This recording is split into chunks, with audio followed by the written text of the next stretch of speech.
नमस्कार. साप्ताहिक पत्रकाराच्या सरपंच शेळके यांची कन्या पुणे येथे शिक्षणासाठी होती.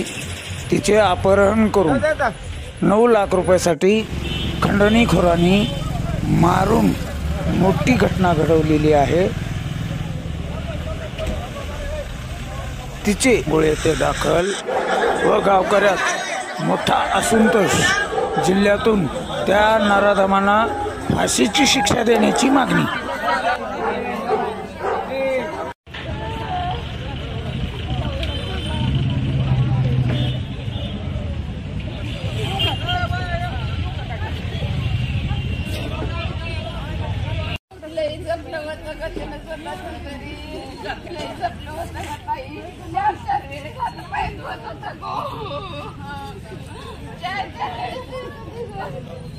खरं तर ही जी घटना आहे, ज्या वेळेला आम्ही पहिल्यांदा ऐकली तर कमीत कमी 5 मिनिट तर आम्ही स्वतःच्या भानावर आम्ही नव्हतो.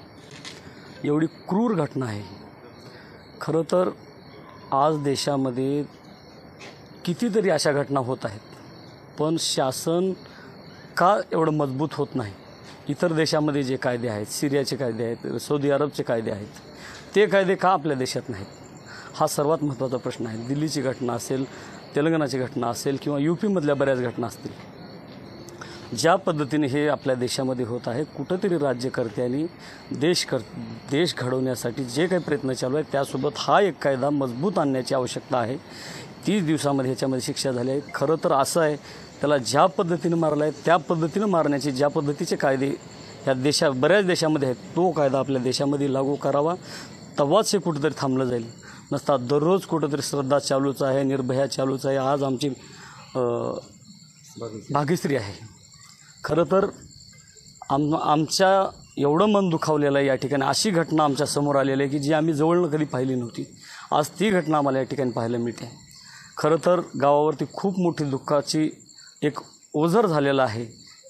आमच्या गावामध्ये खरंच कुणाचीही चूल पेटली नाही. गाव सगळं पांढरशिपट पडलेलं आहे.